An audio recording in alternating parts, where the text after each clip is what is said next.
Good afternoon and welcome everyone. I'm Mary Brown Sands, Chief Marketing and Communications Officer at the Small Business Investor Alliance.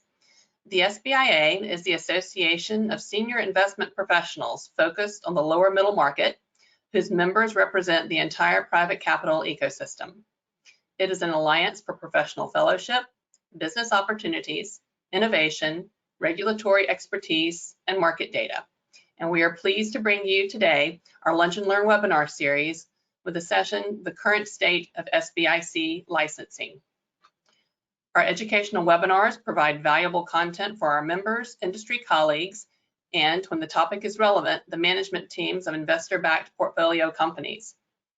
Last year, SBIA produced 16 webinars that attracted over 1,100 participants. We encourage your participation in our 2021 programs and events. Details may be found on our website at sbia.org. Before we get started, just a few housekeeping items. If you have questions for the presenters, please use the questions feature in your menu bar. Also, please use this feature to let us know if you are having any technical issues. Today's technical director, Ali Kaunaki, will reply with suggestions. Please be advised that this session is off the record. Comments, statements, and materials are for the use of SBIA members and are not to be published or recorded without the express approval of SBIA and today's presenters. Today's session is possible due to the support of our longtime sponsor, Winston and Strawn. Winston and Strawn is a full-service international law firm with nearly 1,000 attorneys in 16 offices around the globe. With us today, we welcome Alan Roth from the firm, who will be moderating this important topic. Alan has more than 30 years of experience in private equity, specializing in SBIC licensing, investment and compliance, fund formation, and corporate acquisitions.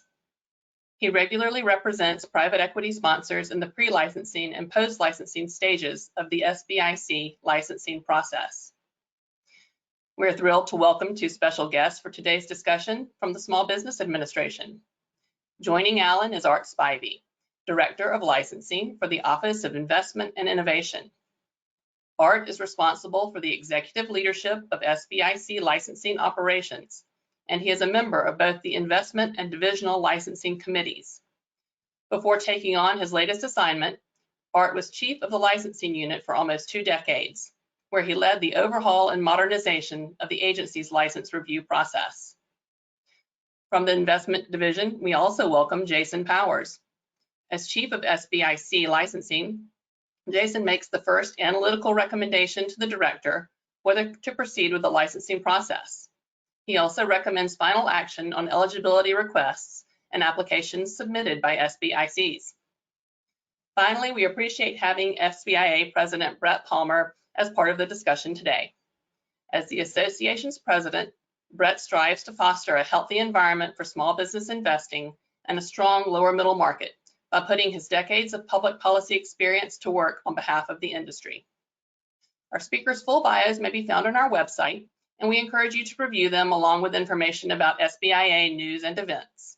Alan, it is now my pleasure to turn the virtual podium over to you to get us started. Thank you, Mary Brown. Thanks everyone for attending. Thanks Art, Jason, Brett for agreeing to participate.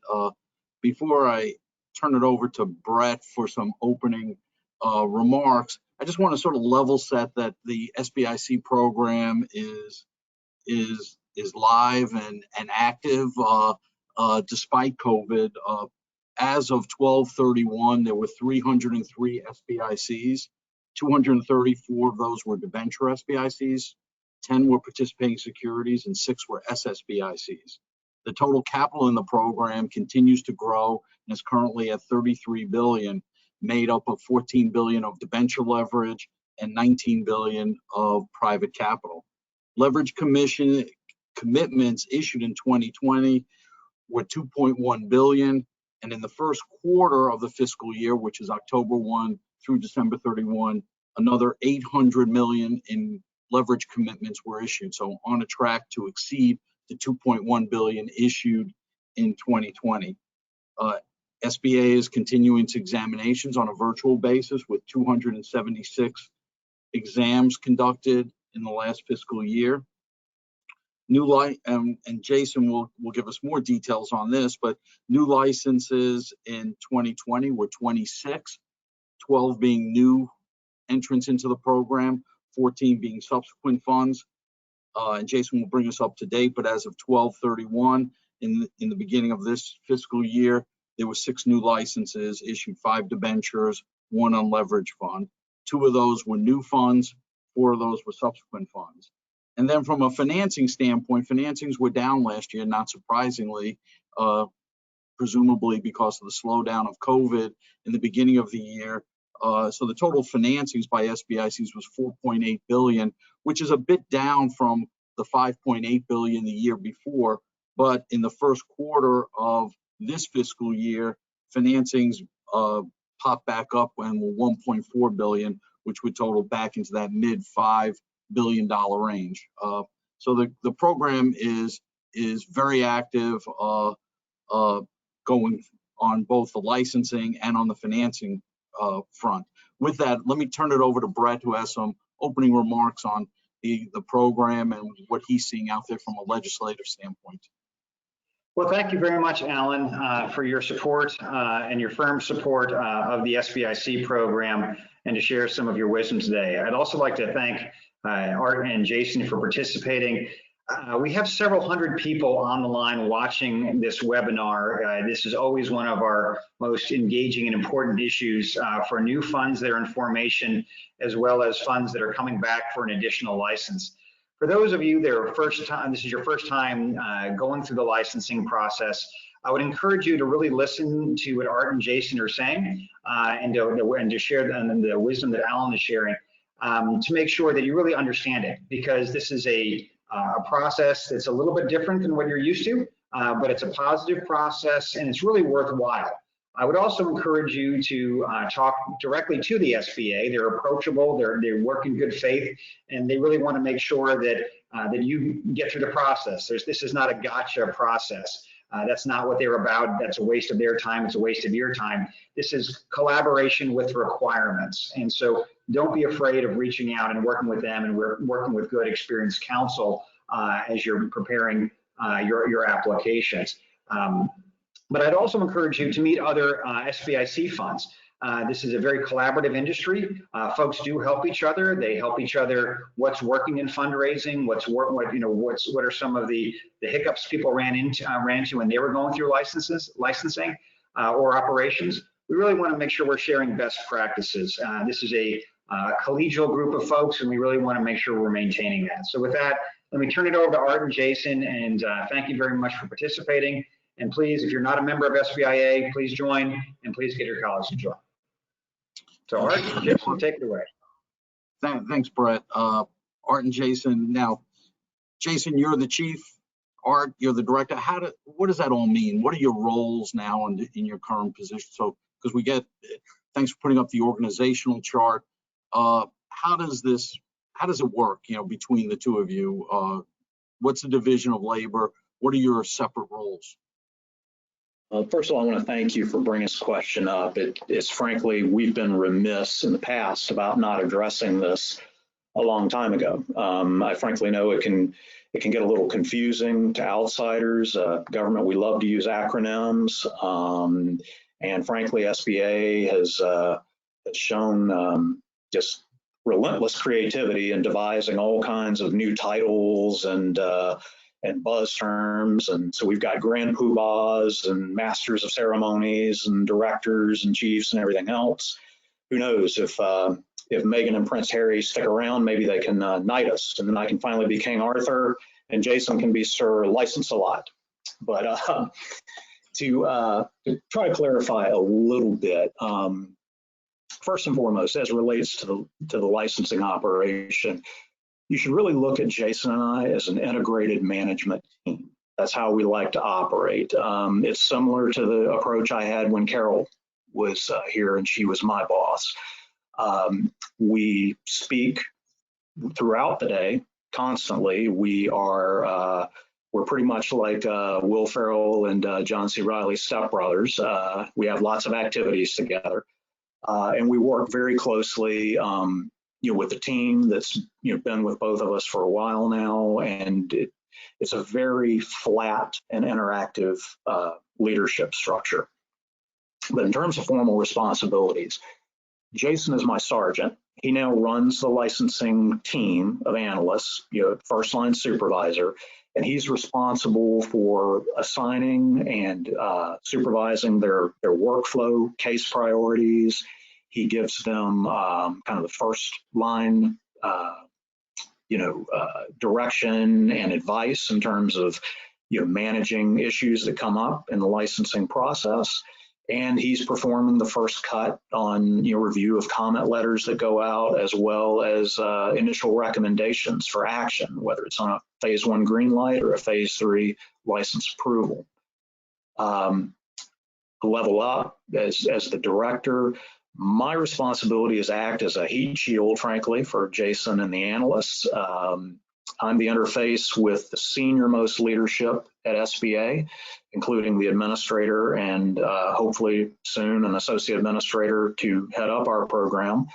I'm responsible for taking in the broader mission objectives and visions that are seen at the higher levels and translating them into action within my unit. I provide kind of a senior policy and institutional knowledge guidance to Jason and the analysts so that, we have, a couple of decades worth of experience there. And I also just kind of act as the second set of, as I say, Jason, as a director, I'm the second set of eyes, the second opinion, and the third wheel in the process. So that's kind of how we interact with one another. To kind of broaden that, though, to approach our org chart here, if you look at the very top level at the AA, to kind of explain it to everyone as in simple terms as I can, the associate administrator, that's the political leadership of our program. And that's the person who has the direct interface at all times with the SBA administrator and ultimately the White House in terms of taking the policy goals and objectives and mission statements of the current administration and communicating them down to the career staff for execution at a tactical level across the operation. The AA is the ultimate authority on everything that gets pretty much done within OII. So that's where the blame rests. That's where the buck stops. But that's the position of ultimate authority. But honestly, the most critical position, in my personal opinion, in the hierarchy is that deputy position that's next door, which is currently occupied by Tom Morris, who's also valiantly serving as our acting AA at this point as well. The deputy is, unlike in perhaps many government operations, it's very critical in OII because that's really our chief operations officer. They're the person that when the AA comes down and says, we need to do this, they ask the very important question, are you sure you want to do that? They're the brake to the accelerator, but they're also the counselor and the person that coordinates all the resources and all the interesting personalities that are below that line in the career staff of OII. So very important person. And they kind of act as often as the ombudsman with the industry as well. When you get down below that level, the front office, which is the associate administrator and the deputy, and also a number of policy advisors we have, such as Teresa Jamerson, who senior policy advisor for risk management, and Lewis Kopp, who does policy advisory work, all very valuable intel operations we have there. You have the directors of the various divisions. Regardless of title, the directors act as kind of the military equivalent of the captains.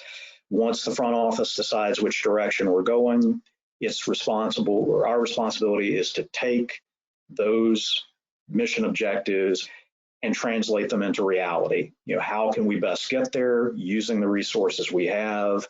What are the potential obstacles and how are we going to overcome them?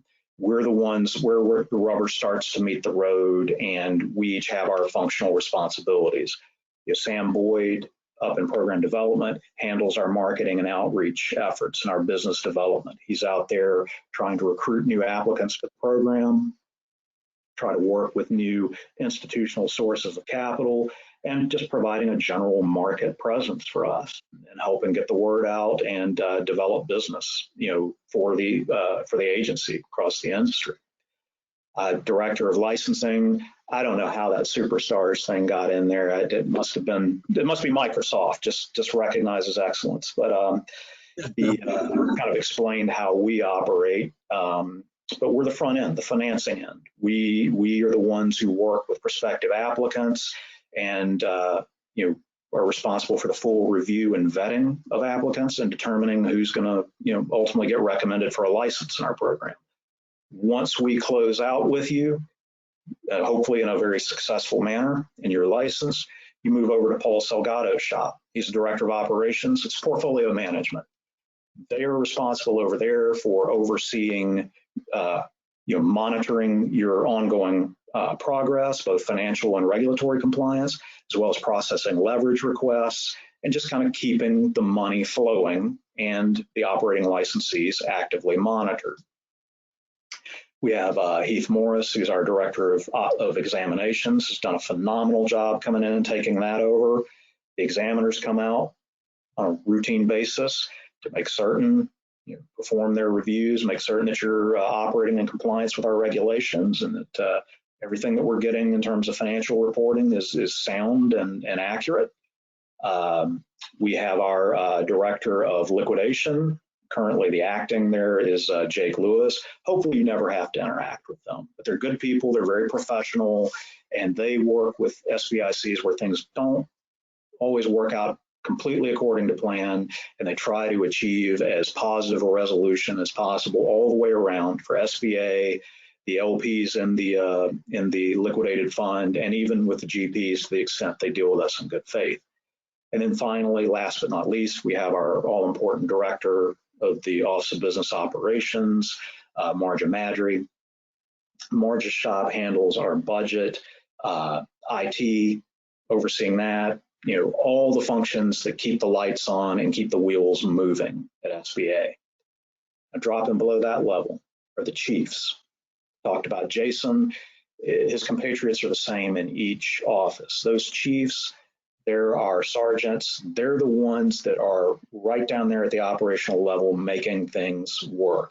That is going to be your primary point of contact above an analyst level. If you have questions about, maybe something you're being told by the analyst and you want to double check that, or if it's something that's frankly above their pay grade and you want to bring it to their attention, or special circumstances. Those chiefs, they're kind of, they're the ones that really make things happen, and assist the directors immeasurably.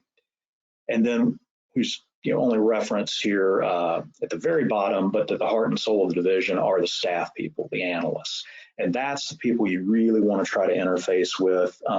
We're woefully understaffed right now, overwhelmed, but I can tell you we've got a good crew, excellent crew of people down there working in all of our operations. They love their jobs, they're committed to what they're doing, and they're available to you. So I strongly recommend you interact with them and communicate with them on a regular basis. I hope that's illuminating. No, that's great. Art, one question that comes up often, we interface with you and your staff, and the comment you get back, well, we have to take this back to the investment committee. Who is the investment committee? Is it the same? Is the investment committee the same as the divisional committee? It's the same as agency? What exactly is the investment committee? Oh, yes, the committee process. That was an interesting one. So try to keep it as simple as possible. Yes, we do operate on a committee basis with important decision making within OII, and the investment committee is, to put it in the simplest terms, it's several of our directors. So Sam Boyd from program development, it's myself, it's Paul Salgado from operations, and also Marja Madry from business operations. Jason Powers is also, as a chief, part of the investment committee because he has the firsthand subject matter expertise on everything that's coming through. The investment committee makes all of the decisions related to green light issuances, as well as management changes for existing licensees and kind of standard ongoing operational decisions, as well as policy decisions within OII as to how are we going to apply, for example, a provision of Tech Note 7A to some kind of new evolution in the industry. That's where the investment committee comes in. The divisional licensing committee is essentially the investment committee with two changes. Jason is not part of the divisional licensing committee simply because that would be effectively giving him 2 votes, because he's the recommending official on action for any fund that's going to the divisional licensing committee. He is replaced on that body by the director of liquidation as a voting member. The divisional licensing committee makes the first round decision on any recommendation on a phase 3 formal application approval. If we approve it, it is then advanced for presentation to our agency licensing committee, which consists of, and the investment committee, I should have also added, also consists of the AA and our deputy AA. They're on that. When it goes to the agency licensing committee, that is the AA of investment, championing what's coming out of our office. It also consists of the deputy administrator of SBA, our general counsel, our deputy general counsel, our CFO, and the executive who's the head of our capital access program, which administers the 7A 504 loan programs. So it's a combination at the agency level of senior political and career staff. Got it. That's very helpful, because it always seems to be somewhat of a morass when you say investment committee, not sure which committee it is. Shifting just a little bit from the roles, COVID has changed everyone's business practices, from going into the office, from the private sector to the government sector. You guys have pivoted quite well. Licenses are moving through. Everything is pretty robust. Few changes have occurred. The green light letters have been by Microsoft Teams. There's not been any paper filings. You've changed fingerprints for live scan, and maybe that would have occurred anyway without that occurring. What are those things? What's going to stay in place? What do you think is going to change going forward? For example, do you think will be green light letter meetings in the future, or will they all be virtual? Yeah, that's a great question. Frankly, I have to say I was very pleasantly surprised at how well SBA did pivot and adjust to the pandemic. And I think, frankly, we've had an opportunity to make some good lemonade out of the lemons that got rained on us. To answer your immediate question, I do think that once the country is completely opened back up and we've kind of returned to normalized society, you will see us go back to in-person green light meetings. I think everyone on our end agrees that those are the most productive and effective means, because technology is great, but there's just nothing that beats being able to sit in front of one another, interface on a very human level. It just leads to a more robust and meaningful discussion and an ability to evaluate one another, honestly. So I think you'll see that adjust back to the pre-pandemic days. Frankly, the one thing I got most excited about with COVID was the opportunity to finally slay the paper monster in licensing. We've gone all electronic. That's all I ever want to see. If you send me a paper application, you're going to go on my bad list. Okay, I'm just telling you that right now. We are going to stay all electronic there. We love it. I think it's much easier, more efficient for you guys as well. So you will see us staying on that type of a platform going forward. It seems like we've been spending some, you've given Jason, you have said, hey, it's okay to contact, for example, the Office of General Counsel to talk through comment letters, or to call the licensing analyst to discuss some of the issues. Do you think that will stay in? You'll still promote that? And you got any other initiatives coming out of this to make that process a little bit more efficient going forward? Yeah, again, it's one of the you take advantage of situations, and COVID was a major shock to the organizational system, but it's broken the pack ice and enabled us to try out some innovative new things. I think they're going to work really well. I'm happy to be able to announce one of those today. First of all, yes, we will continue with, I think it's a very efficient methodology when we're talking purely legal issues. It's just far more efficient to have industry counsel engaging directly with SBA counsel on purely legalese matters versus the SBA lawyer trying to explain it in layman's terms to our analyst, who then communicates it to their counterpart, GP, who then brings it back and has to discuss it with you as their counsel, and then you come back and say, well, I don't quite understand what you're, it's like the old game of telephone you used to play in elementary school, and it's just much more efficient. So we are going to continue that. We're also in licensing, we do try to be somewhat, for the government, especially evolutionary and proactive. We're going to be pivoting to you're going to be seeing more of a project management team type of an approach to licensing, where when we get a phase 3 application, there's going to be certain critical touch points during the life of that application, such as probably shortly after formal acceptance, about the time we send out a comment letter, and then probably as we get ready to go into final committee cycles, where we're going to set up calls. Of course, you're going to be constantly in contact with your analysts throughout this.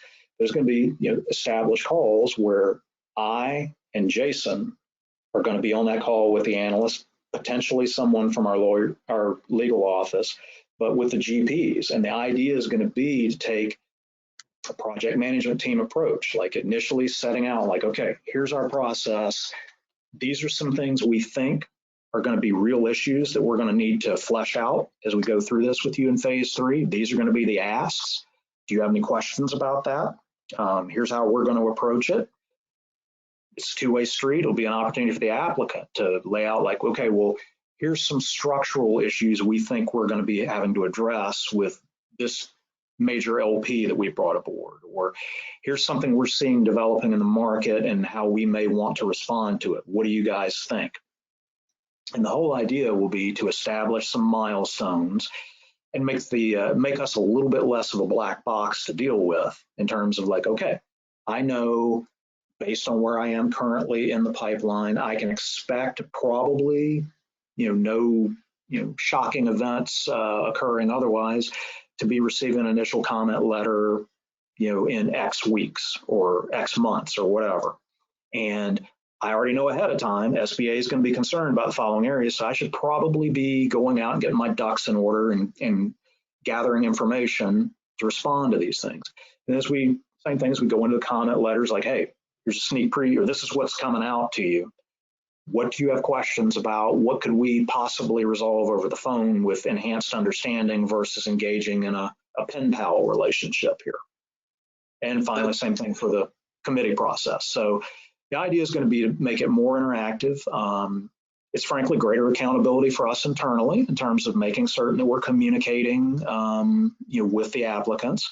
But it's also, it works both ways. It's going to be making certain that GPs understand, we're serious when we say we're going to want this information. We're not playing around, and please cooperate. And here's the timetables we need you to hit in order to keep things moving, because it's a big ping pong match of information going back and forth, and we can't move things forward if we're waiting on responses. So, but it's intended to be a very positive step. We're hoping it's going to be well received and work very smoothly. So applicants should understand that if they get a call or an email that says that Art Jason, Gabe, and Mike Schrader want to have a call with them, it's not like, uh-oh, we've done something wrong. This is a positive, proactive approach, not that something is going poorly. Yes, because in the past, if you got the email that particularly Jason and I are going to be on the call, that was kind of like when the Department of Defense sends the 2 officers to your house. They're not coming to give you good news. Somebody was killed in action. So generally, that's going to be a very kind of methodical, standard business type of practice. That's great, because that is the concern that applicants will have. And then Jason, pipeline. Art has been doing all the talking here, but you're the one that's marshaling everything through. And I know you and I have talked over. You're very statistically oriented. What's it looking like for you and your team? Yeah, thanks, Alan. Good question. So just to bring you up to speed on some of the numbers that you mentioned earlier, things are going well. We're looking good. I think you said 6 or something like that as of 12/31 end. As of today, we are at 15 licensed SBICs that are out there. We have a handful that are with the administrator currently. We expect those back shortly. And we have, as I like to say, another sack full to take in May. And in June, we have another handful to take. We fully expect, go back to the 15. That 15 that are currently licensed represent a little over $1 billion in private capital. They span 7 different states, 9 are debenture, 3 are BDCs, 3 are non-leveraged, 9 are subsequent funds, 6 are new funds. And we have quite a few ready to go that you're going to see making that committee run in May, and that committee run in June as well. So we fully anticipate fiscal year 2021 ending at a bare minimum with the 26 that you mentioned from last year. But Art's given me some strict marching orders, and we fully anticipate beating that by a decent standard deviation. I'd say a good couple more than 26. As far as what the pipeline looks like, it's a great time to be in the pipeline. As you and some of the other industry counsel know, I'm always checking the temperature of seeing who's ready, who's coming in, just so I can plan workflow, because I take that very seriously. I try to make sure the analysts are evenly distributed as far as funds, and not overload it in various phases of applicants, because that tends to slow things down. But we're open for business, ready to go. We have 15 that are in phase 3. And if you just do a little of that math there, you can sort of see where we may end up. We have 21 funds that are raising capital. So if you're out there raising capital, you're getting to that critical mass point where it's enough to execute that proposed strategy. Work with your industry counsel. We'd like to see you sometime in the next couple of months to maybe push you through this fiscal year. And there's, I believe, 9 in phase 1, getting ready for that phase 2 decision. And as far as, just to piggyback, as far as some of the metrics here, and to piggyback off of what Art said as far as the communication plan, really excited about that. I can't wait for this to take effect, and let you understand a little bit of the data and statistics and how this makes sense. Of the 15 funds that are currently licensed, I track a little bit of everything here. The comment letter process for those 15, it's a pretty high number. I actually don't like where that number's at, and I want that number to come down significantly. And what we hope that this communication platform will do is we'll get that comment letter out, you'll review it, we'll have that conversation, and we will clear up any subsequent comment letters that need to come out, therefore dramatically increasing the time, making the time faster of getting through phase 3. So we think we're pretty optimistic that that's going to work out well. The current licensing times, everyone wants to know what they are.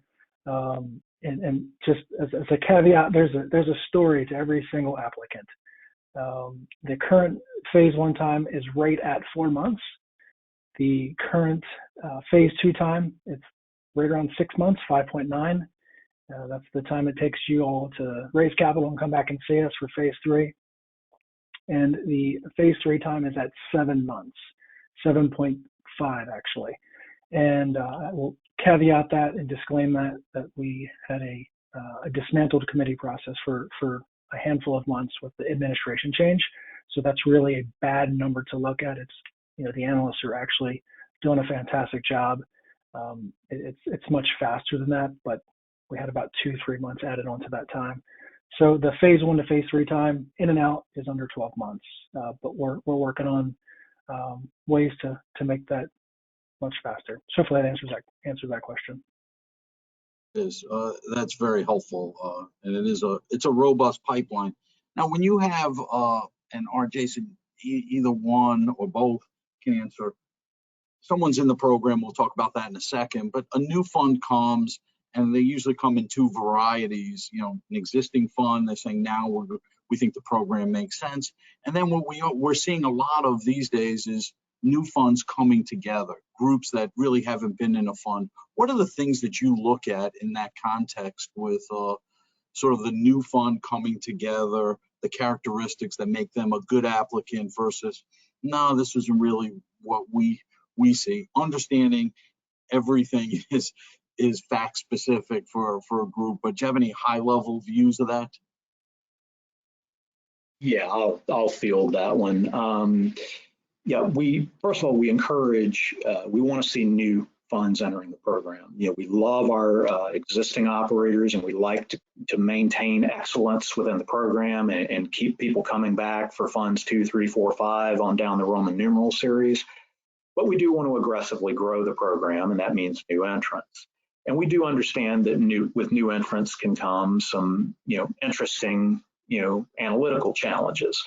So what we always try to, encourage people is that, first of all, we will do first-time teams, but not first-time managers. So, if you're a rookie who have absolutely zero direct investment experience of any, form, probably better if you save your time and money and pursue a different vocation than coming with us.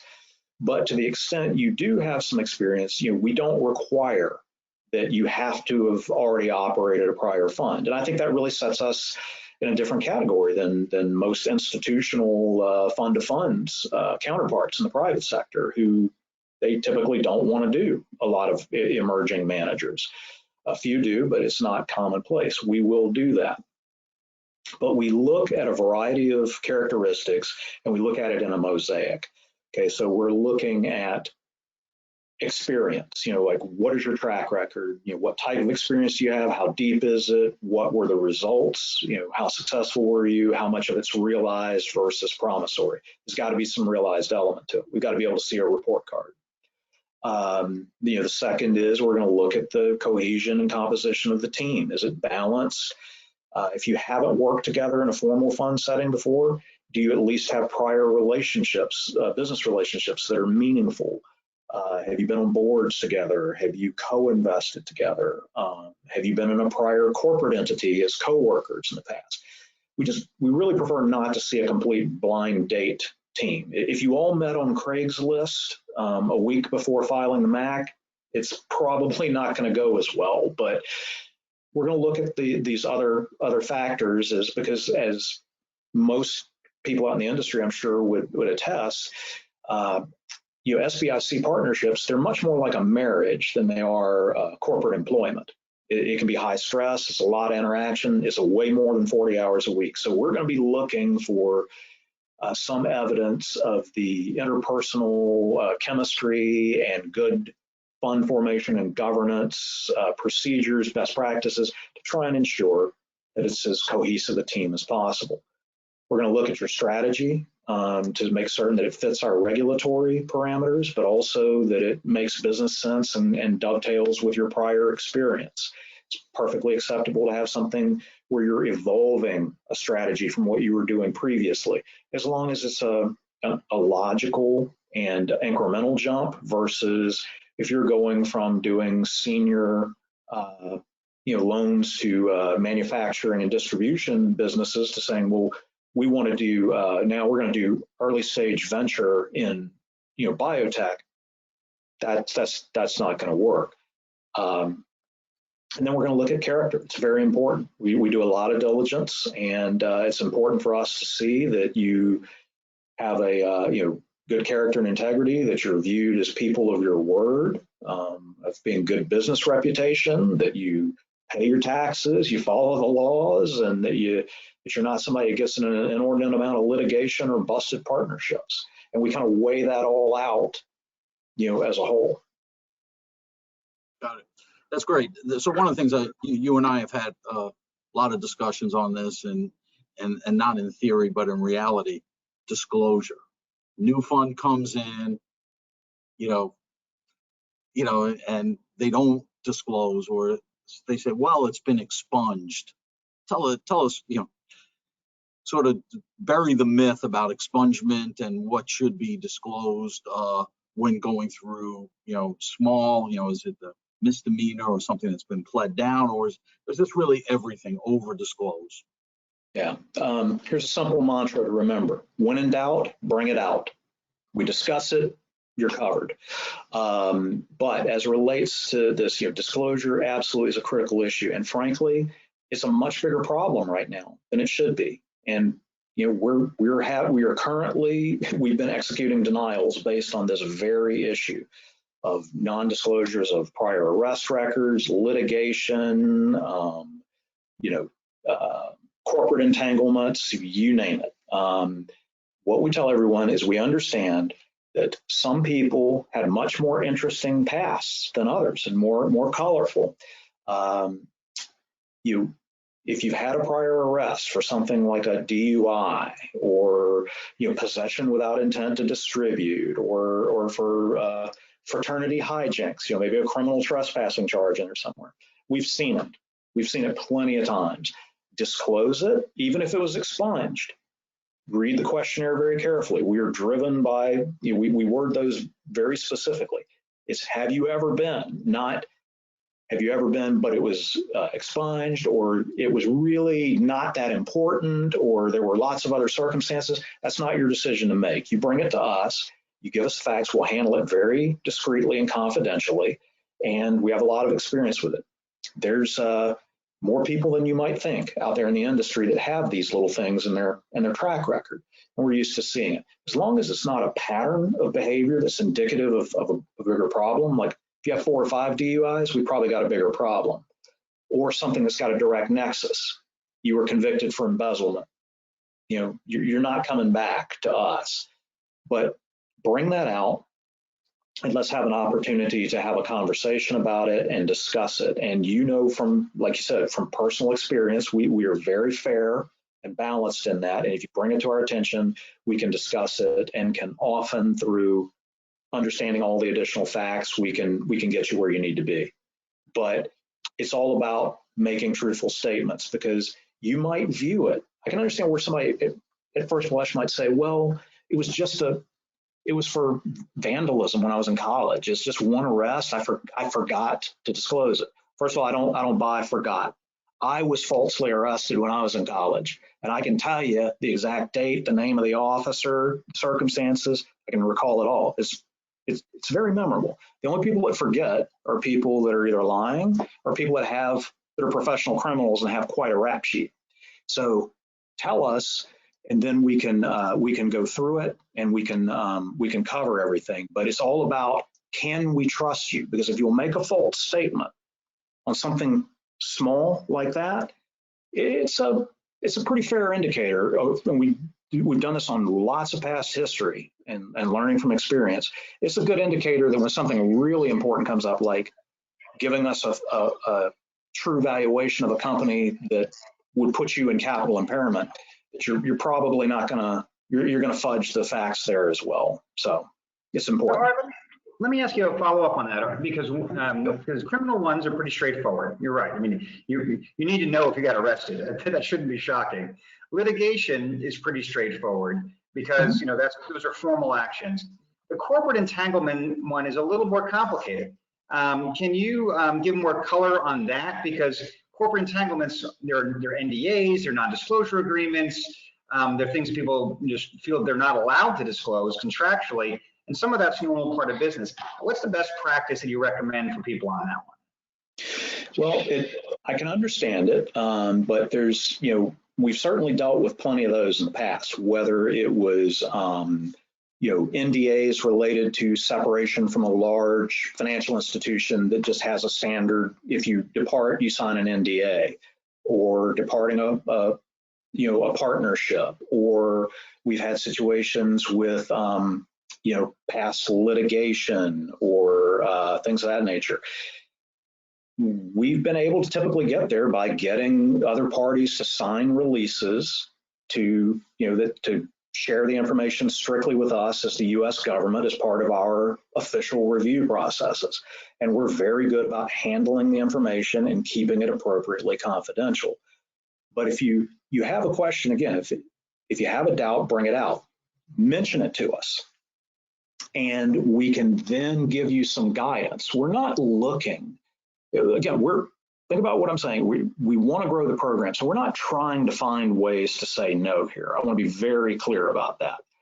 But when we see things, we're going to evaluate the facts, because if we can find out about it, and I assure you we find lots of things, then it's probably something you should bring to our attention. And if we see that the facts that are ultimately being set aside, or I'll just use the term concealed, under the auspices of, well, we had an NDA, or this is something we weren't certain we could really bring this up.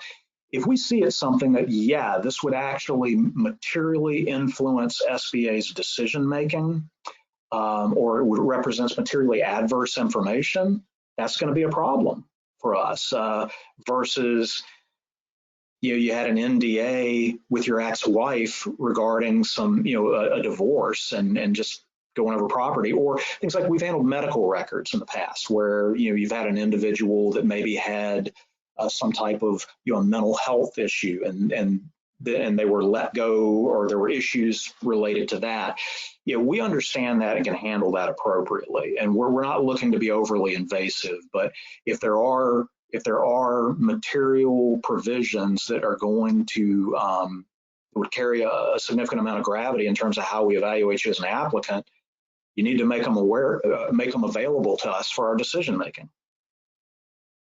Or two sort of questions. One is, if someone has something they want to disclose, but what often happens, and we hear sometimes they're embarrassed about it, don't really want their partners to know, can they, through the counsel, go directly to the analyst, go to you or Jason, and make that disclosure with that being kept in privacy, provided that it's the fulsome disclosure? Yes, please do. Like I said, we're used to it. We're not interested in humiliating people or making fun of them. All of my staff is very well schooled in how sensitive these matters are, and frankly, I train them on the kind of the golden rule of treat other people the way you'd want to be treated. Listen, I just disclosed openly that I was arrested in the past, mistakenly, but we get it. And just to give, without naturally giving any attribution, I mean, we've had people that have been arrested or had issues with prior employers, for all kinds of things, solicitation of a prostitute, where it could have been entrapment, you just don't know, or gambling. Maybe they got caught taking too much cash across state lines. It wasn't anything like where they were a degenerate gambler, but it's something that could be embarrassing. The narcotics related things, got arrested for, possession without intent, and that we understand they don't want their partners knowing about it, or it's embarrassing, and we will handle it with all due discretion, because we're really about getting the facts and getting to a decision point. So, and this is a little bit off that, fund is licensed, it's up and operating. A principal gets a DUI, while they're licensed. Should they be disclosing that to their analyst? What would be a best practices? Because ultimately, if they come to a subsequent fund and they have to now disclose it, does SBA come back and say, why didn't you tell us?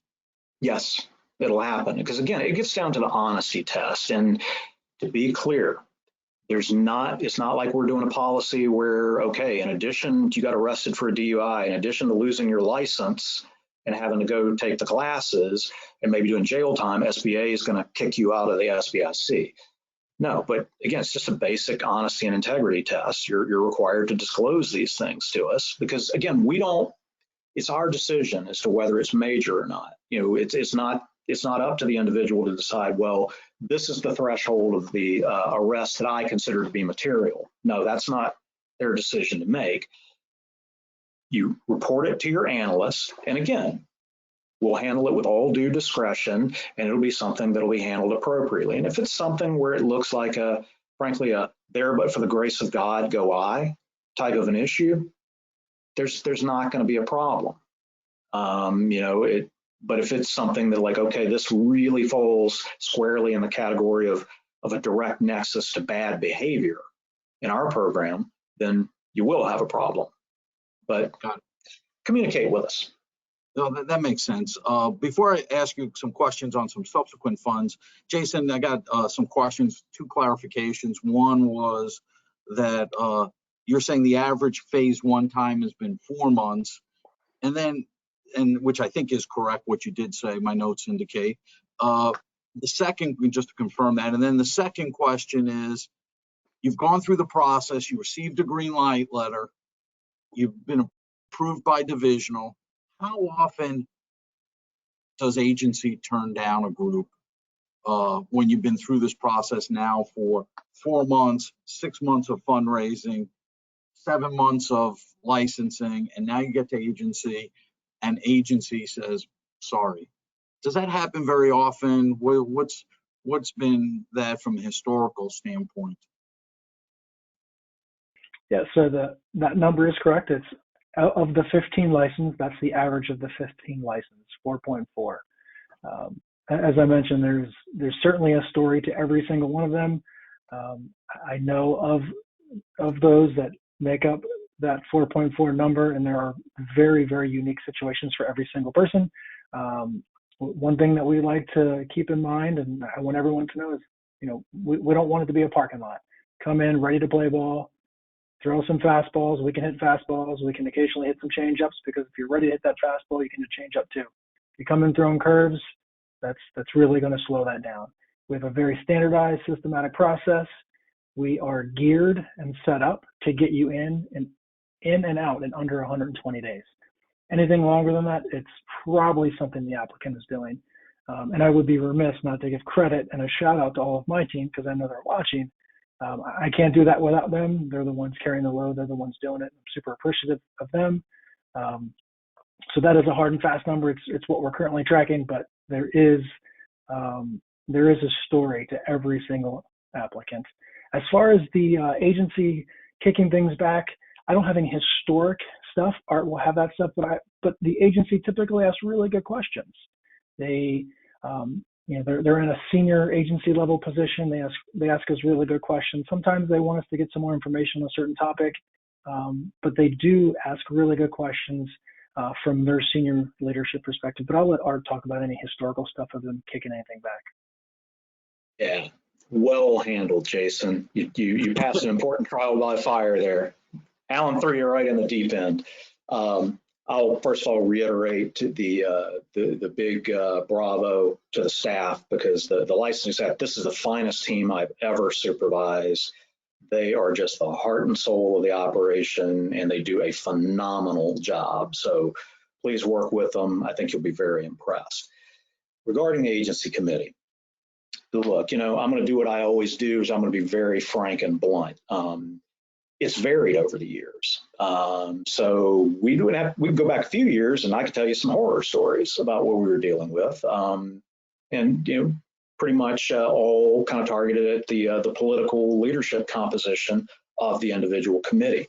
What I can tell you with our current committee is that while they're new, they've shown a real engagement. We've had multiple, once we finally got through the transition, and maybe a bit of a news break to some of you, but we had a difficult transition between administrations this go around. But once we got everybody in and kind of established, the current agency committee we have has been very good about meeting with us on a regular basis. They, as Jason noted, they ask very good questions. They don't ask extraneous ones, And they're really all about, look, we just want to make certain that we're protecting the the administration and the nation, frankly, in terms of being good stewards of taxpayer dollars and making sure we're getting the right people in the program. But we also, we want to be supportive as well. So it's not like, and these things get started, myths get started because of actual facts typically, and they persist. But yeah, a few years ago, there was a lot of disconnecting where, hey, we got a green light, we went through, we got recommended by licensing, we had this shock at the end. I don't think you're going to be seeing that occurring for anything other than a good reason going forward. Very optimistic in that. One thing I'd add to that is that in every new administration, there's a ramping up time. This is new. And so it's important that folks that are going through the licensing process know that in every new administration, for the first 3 or 4 months, things are a little bit slower in as otherwise sort of ministerial operations, like getting the licenses signed, for example, takes longer. And if you think about that, it makes a little bit of sense where suddenly you get a stack of these license approvals with $150 million of taxpayer guarantee associated with them. If you're new to this, is your first time doing it, it says, hey, what is this? And it takes some learning process to that. So as every new administration gets through, there's a little bit of slowness in the agency process, a little bit of slowness in the signatures and some other things. But as every administration gets going, that gets a little bit easier, gets a little bit quicker, and the expectations become clearer to everyone, and things get a little bit better. Got it. Thanks, Brett. Let's shift a little bit to the subsequent funds. Two sort of part questions. What are the requirements to submit a subsequent fund? I always think about it following the policy, the subsequent fund policy of 70% capital deployed, read positive, things of that nature. But oftentimes we've seen a subsequent fund has come forward, they've submitted it through their analyst, a subsequent fund request, and then 60 days or 90 days later, they get a request that says, you need to complete a MAC, which then they're now back at ground zero, starts up, they're nice to you, they're angry at me because why didn't you tell us this? What can groups do to sort of front run that, to say, hey, yes, we are a subsequent fund, candidate that will follow that process versus no, we have to pivot back to sort of a new fund submission. If you can get any color on that.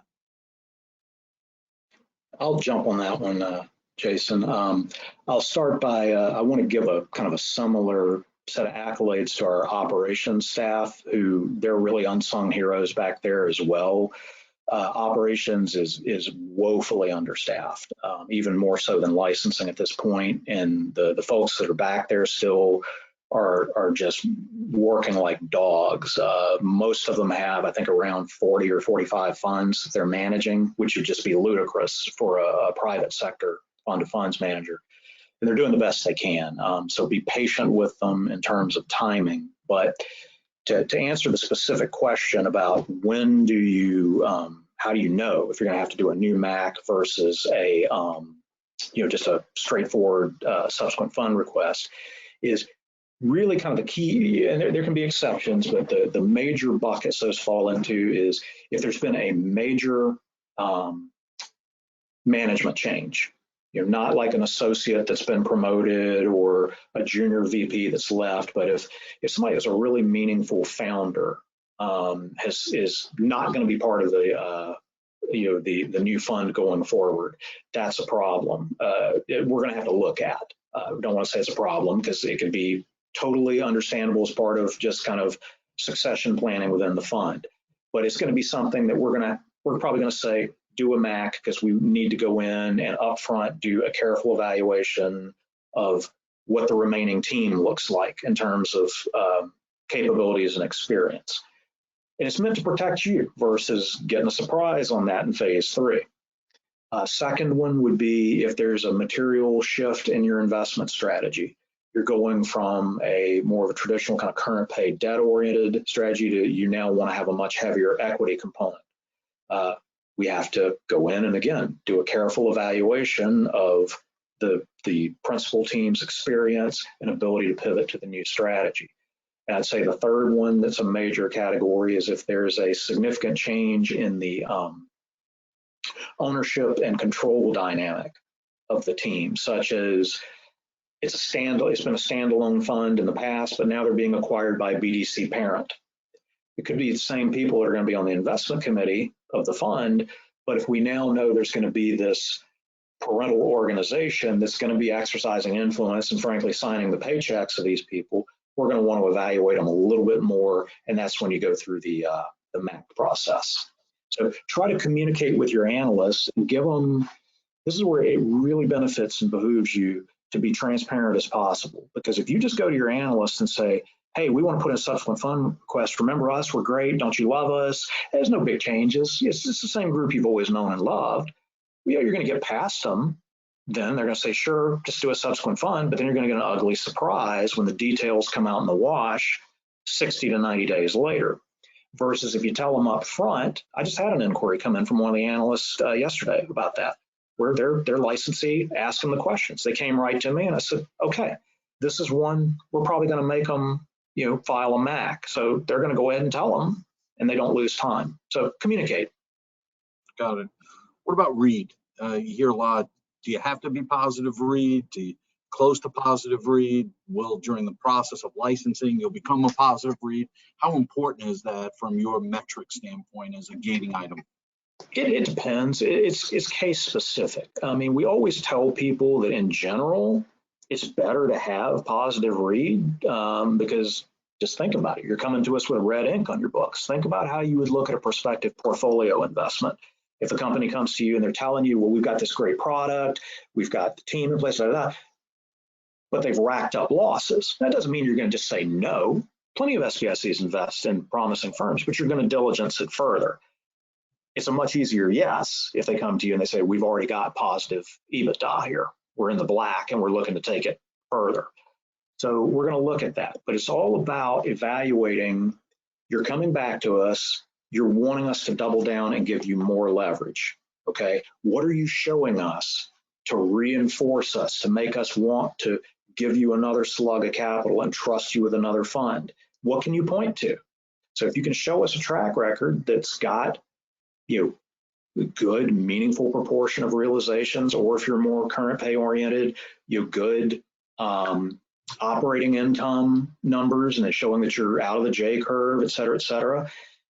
And maybe you have some negative read, but we can see like, okay, this is an anomaly. This can be clearly attributed to COVID or something that was kind of a market aberration, but we see very good evidence here that you're now on an upward trajectory and you're going to be in a good place. Great. But if it's all based on you coming in with a completely unrealized portfolio and lots of glitter dust and promises, but nothing there and some meaningful negative events that are driving it, you're going to get a conservative decision out of us.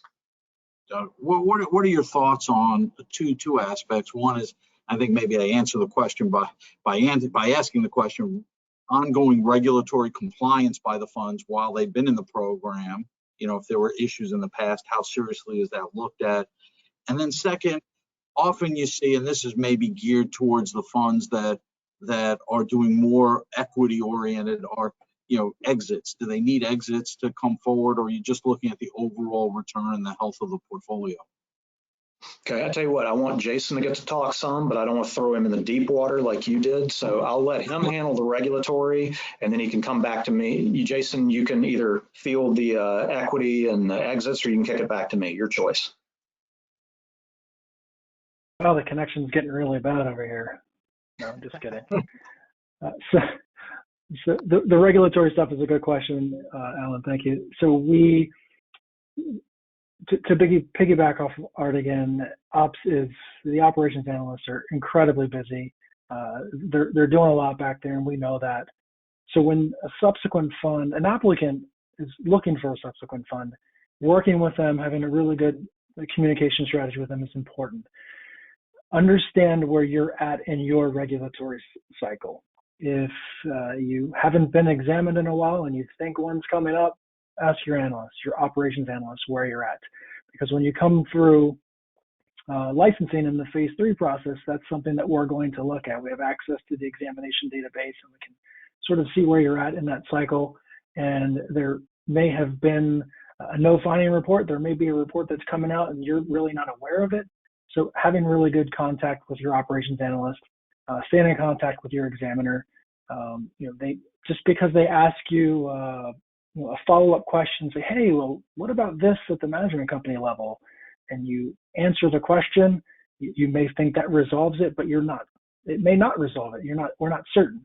So just understand where the fund is in your regulatory cycle. If you have a report coming, if there's going to be anything there, because when it gets to phase 3 and we're preparing for that committee run, and we can't take you on a committee run with anything open. It needs to be resolved. And I have seen a couple instances of that over the past couple of months where there are unresolved findings and we're reaching out to exams and asking for a favor. Hey, can you help us out with this? Or calling the operations analyst and say, hey, can you help us out with this and maybe quickly resolve it, if applicable. And we don't like to do that because everyone has their own timelines and calendars and they're all busy. So that's the regulatory stuff. I'll throw the equity piece back to Art. Okay. Yeah. The exits and equity funds, we get that question a lot. First of all, just looking at realizations in general, I get that question pretty much at every conference. Like, is there a magic number of realizations we're looking for? The answer is no. It's all relative based on your portfolio and your investment strategy. So for debt-oriented funds, let's face it, exits can be a double-edged sword, because if you're getting recapped out of transactions, that's an exit. But if you're only able to, you have to redeploy the money at much lower coupon rates, that's not really working positively. So, for debt-oriented funds, we're going to be much more focused on what's the current health of your portfolio in terms of where are you in terms of, being in the black in terms of net operating income, what percentage of your portfolio is delinquent or PIKing or being restructured. If you have a significant equity component to your portfolio, though, yes, we're going to be looking to see, exits. We need to see some type of monetization events to, again, drive our decision to double down with you and give you another license and more leverage, because we have to be, responsible stewards of the taxpayer dollars.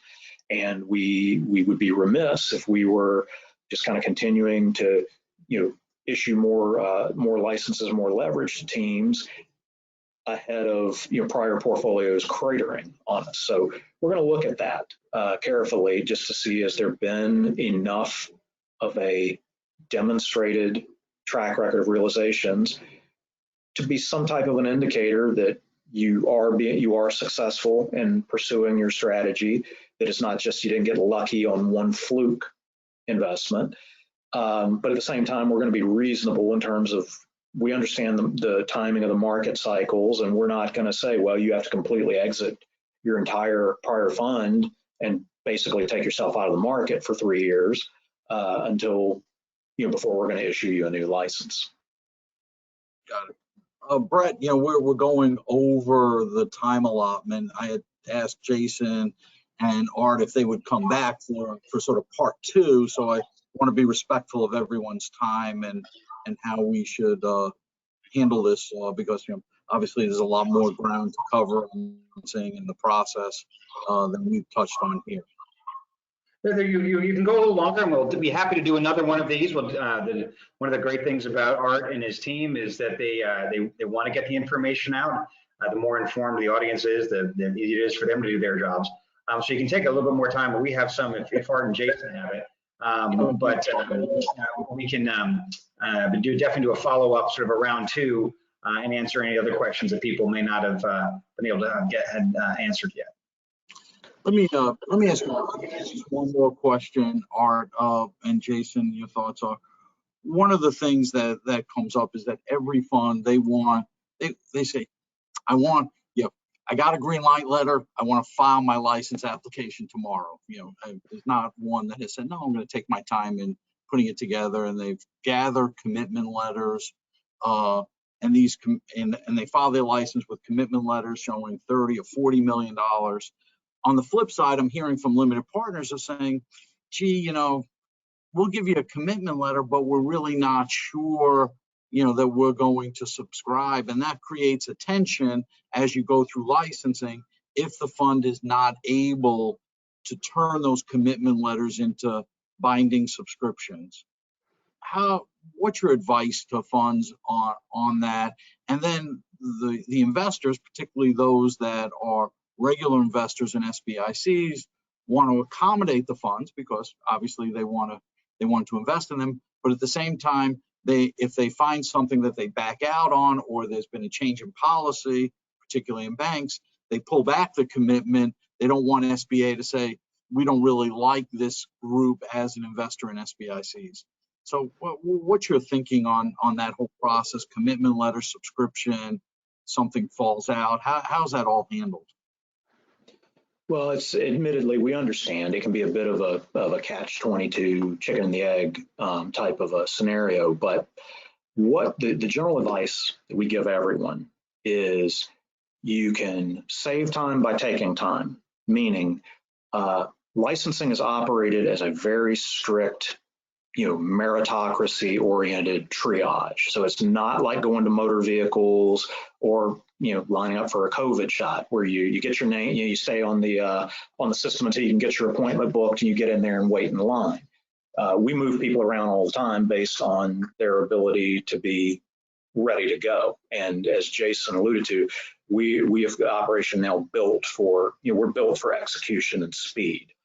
So please, please, please do not fling an application in that's half-baked because you have the minimum $5 million in regulatory capital, unless that's all your plan really necessitates and you have a good business plan that supports that.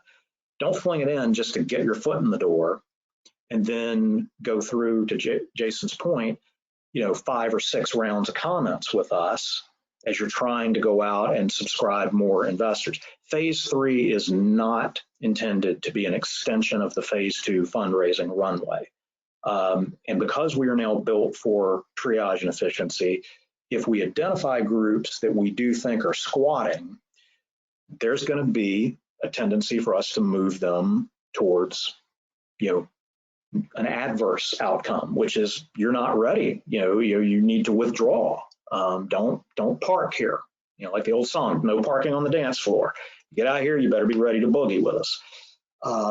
So try to make certain that you have enough capital raised that you're already at a kind of a critical operational mass, or reasonably close to being there within 120 days, because that's going to also make the questions a lot less from our end, because we're not going to be asking you, well, how are you going to amend your operating plan if you don't achieve your targeted levels of fundraising?